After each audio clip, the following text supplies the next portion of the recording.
Today, we're jumping into the final chapter of a story that has literally shaped civilizations, the life of Abraham.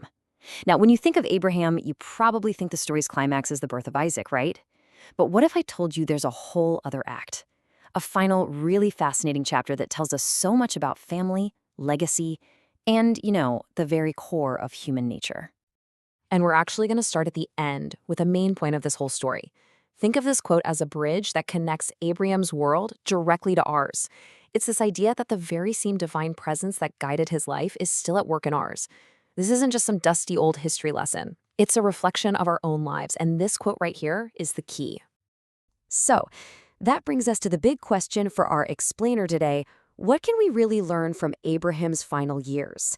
As we're about to see, the choices he made in the twilight of his life sent ripples down through all of history. So, let's dive in. Okay, so after the death of his beloved wife Sarah, you might think Abraham's story would just kind of wind down, but not even close. For the next 35 years, he starts a totally new chapter, one that most people skip over, but it is absolutely packed with meaning. For Abraham, life was, in a way, just beginning again. So what does he do? He gets remarried to a woman named Keturah, and bam! His family just explodes in size. She gives him 6 new sons, and each one of these guys would go on to be a patriarch of his own tribe, his own nation. Abraham's legacy was growing in ways that nobody could have predicted. All right, so do the math. You add these 6 new sons to Isaac, the promised heir, and Ishmael, his firstborn, and suddenly you have 8 sons in total. I mean, that is a lot of potential drama.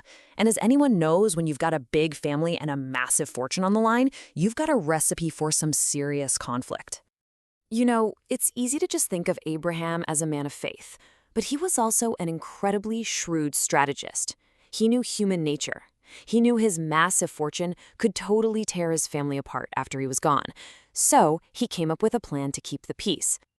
This is where you see Abraham's genius at work. He didn't just leave a will. While he was still alive, he gave each of his other sons a really generous gift, basically a starter pack for their own lives. But the main inheritance, the core of his wealth and power, he set aside for Isaac. And then he sent his other sons eastward to build their own legacies.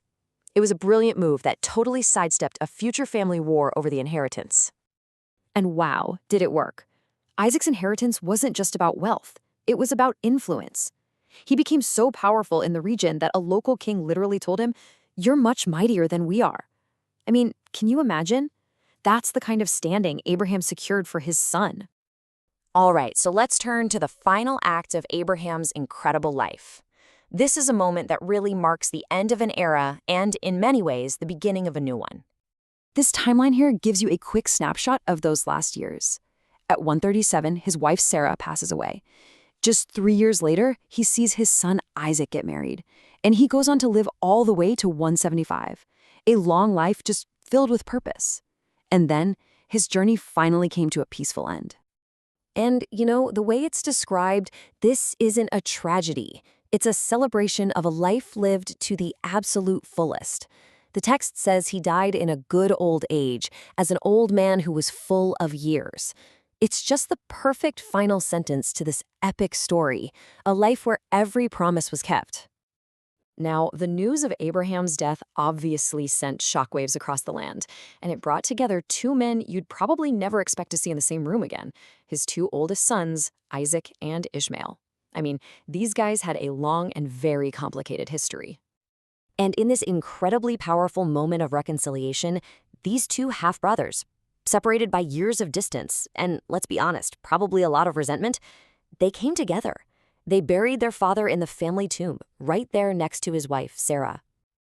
This whole reunion becomes so much more moving when you remember who Ishmael was. I mean, he was the outcast, right? The wild man of the desert. He wasn't raised in comfort like Isaac. He was a survivor who had to claw his way through life.